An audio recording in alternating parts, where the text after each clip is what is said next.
नमस्कार, मैं श्यामराज। स्वागत है आपका हमारे चैनल द सोशियोलॉजी अड्डा पर। हमें समाजशास्त्र क्यों पढ़ना चाहिए।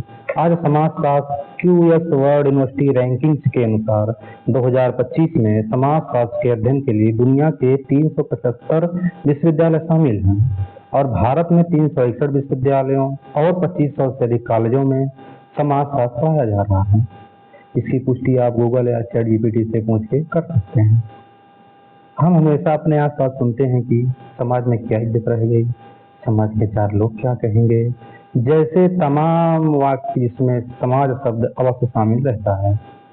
वास्तव में समाज क्या होता है, क्या आप जानते हैं? आज के इस वीडियो में हम इसी तरह के सवालों को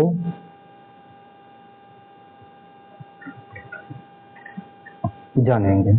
तो आगे बढ़ने से पहले वीडियो को लाइक, शेयर, कमेंट करके चैनल को सब्सक्राइब करें और अपने मित्रों को भी शेयर करें। सवालों के जवाब के लिए वीडियो के अंत तक बने रहें। समाज की संरचना कैसी है? यह कौन से तत्व हैं जो समाज को बनाए रखने में सहायक हैं? समाज में समानता और असमानता क्यों है, किस आधार पर है और इसे कैसे दूर किया जा सकता है? इसी तरह के तमाम सारे सवालों के जवाब को जानने और समझने के लिए हमें समाजशास्त्र पढ़ना चाहिए। सबसे महत्वपूर्ण बिंदु यह है कि समाजशास्त्र सिर्फ एक एकेडमिक विषय ही नहीं है, बल्कि यह हमें अपने सामाजिक जीवन को समझने और बेहतर बनाने का दृष्टिकोण भी प्रदान करता है। आगे बढ़ते हैं। हमें समाजशास्त्र क्यों पढ़ना चाहिए? इसे निम्नलिखित 5 बिंदुओं के आधार पर समझा जा सकता है। पहला है समाज को जानने के लिए।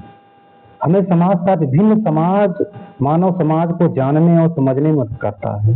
दुनिया के विभिन्न प्रकार के समुदाय, वर्ग, संस्थाएं, मूल्य, परंपराएं हैं। समाजशास्त्र में इन्हें समझने में मदद करता है। विभिन्न समाजों के लोग आपस में कैसे जुड़े रहते हैं, कैसे अंतःक्रिया करते हैं। जब तक हम समाज को नहीं जानेंगे तब तक हम समाजशास्त्र को पढ़ने का मूल उद्देश्य नहीं जान पाएंगे। अतः समाजशास्त्र पढ़ना हमारे लिए बहुत ही आवश्यक है। आगे बढ़ते हैं। द्वितीय बिंदु पे हैं समाज की समस्याओं और समाधान के लिए। दुनिया में विभिन्न तरह के लोग हैं, उनके बीच जाति, वर्ग, लिंग, गरीबी, शोषण, भेदभाव जैसी समस्याएं विद्यमान रहती हैं। समाजशास्त्र इन सभी समस्याओं के मूल कारणों और उनके समाधान ढूंढने में सहायक होता है। जब तक हम समाज की मूल समस्याओं और उनके समाधानों को नहीं खोज लेंगे तब तक समाज में वर्ग भेद, जातीय भिन्नताएं और उनके बीच मतभेद की स्थिति बनी रहेगी। इन्हीं सबको जानने और समझने के लिए और उनके मध्य सामंजस्य बनाए रखने के लिए हमें समाजशास्त्र पढ़ना चाहिए। आगे बढ़ते हैं तीसरे बिंदु पर, सामाजिक संस्थाओं को समझने के लिए। समाजशास्त्र विभिन्न सामाजिक संस्थाओं जैसे विवाह, परिवार, नातेदारी, धर्म इत्यादि को समझने में सहायक होता है। सबसे जरूरी बात यह है कि संस्था क्या होती है। संस्था वह सामाजिक इकाई होती है जो समाज को बनाए रखने में सकारात्मक योगदान देती है।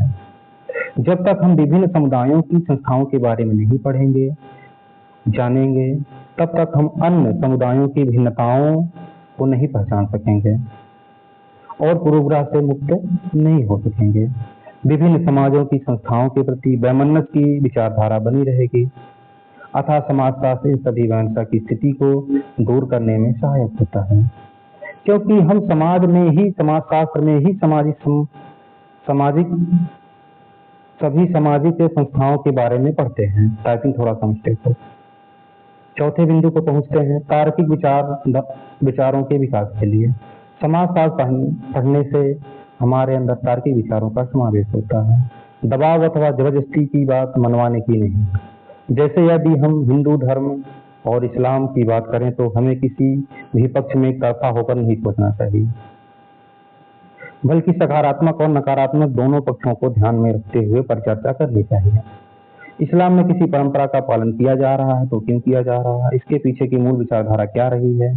ठीक इसी तरह हिंदू धर्म की किसी प्रथा का या परंपरा का पालन किया जा रहा है तो क्यों किया जा रहा है, इसके पीछे क्या तर्क रहा है, हमें दोनों धर्मों के सामाजिक संस्थाओं के अध्ययन के बाद ही पता चलेगा कि वास्तव में इनकी मूल विचारधारा और इसका कारण क्या है।